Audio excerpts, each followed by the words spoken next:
écoute, si tu veux montrer qu'une fonction est paire ou impaire, tu n'as qu'une seule chose à savoir, c'est cette propriété qui te dit qu'une fonction paire, c'est quand tu as f de moins x, ça fait f de x. Et si tu as moins f de x, c'est une fonction impaire. Donc en fait, nous ici, on a plusieurs fonctions. Et ce qu'on va faire, c'est on va calculer f de moins x. Et ensuite, on va voir si on tombe soit sur f de x, soit sur moins f de x. Donc pour calculer f de moins x, toi là-dedans, tu remplaces juste à chaque fois x par moins x et tu mets des parenthèses. Donc par exemple, ici, je remplace x par moins x et je mets les parenthèses. Mais ici, moins x au carré. Moins x au carré, tu es d'accord que c'est pareil que x au carré. Ça, c'est exactement f de x. Conclusion, la fonction f est paire. C'est aussi simple que ça.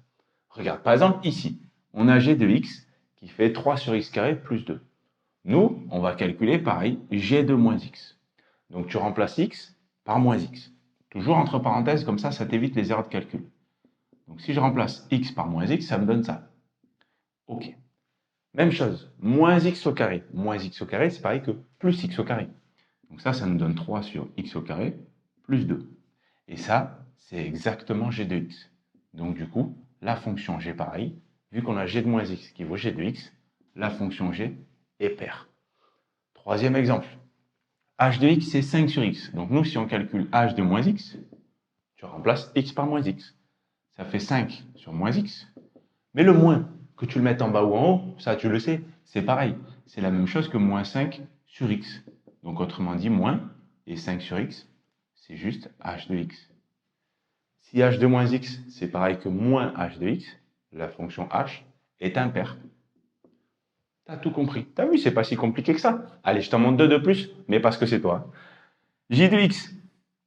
Si j de x, c'est x cube plus x. Bah, j de moins x, qu'est-ce que ça vaut? Ça vaut moins x puissance 3 plus moins x. Attention, mets bien les parenthèses. Ça t'évitera des erreurs de calcul. Moins x au cube, moins x fois moins x fois moins x. Ça fait moins x puissance 3, puisque des moins, il y en a 3. Ici, moins x. Mais tu vois, là, tu as moins et moins. Qu'est-ce qu'on va faire? On va le mettre en facteur. Mais l'avantage, c'est que si on le met en facteur, qu'est-ce qu'il nous reste? Ça, c'est exactement j de x, moins j de x.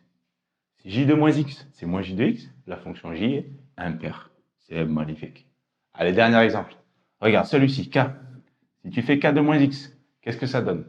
Si tu remplaces x par moins x, toujours pareil, ça te donne ça, plus 4 fois moins x. Moins x au carré, c'est pareil que plus x au carré.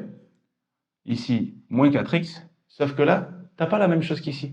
Donc en fait, c'est ni pair, ni impair. Tu ne peux rien faire. En fait, je vais te donner une astuce, mais parce que c'est toi. Hein. Quand tu n'as que des puissances paires, genre x au carré, x puissance 4, x puissance 6, ta fonction, elle va être paire. Et quand tu n'as que des puissances impaires, genre x puissance 1, x puissance 3, ta fonction, elle sera impaire. Si tu as un mix des deux, puissance impaire, puissance paire, c'est rien du coup. D'accord? Tu retiens, hein? Ok. Si tu fais ça, ça marche. Alors maintenant, à toi de jouer.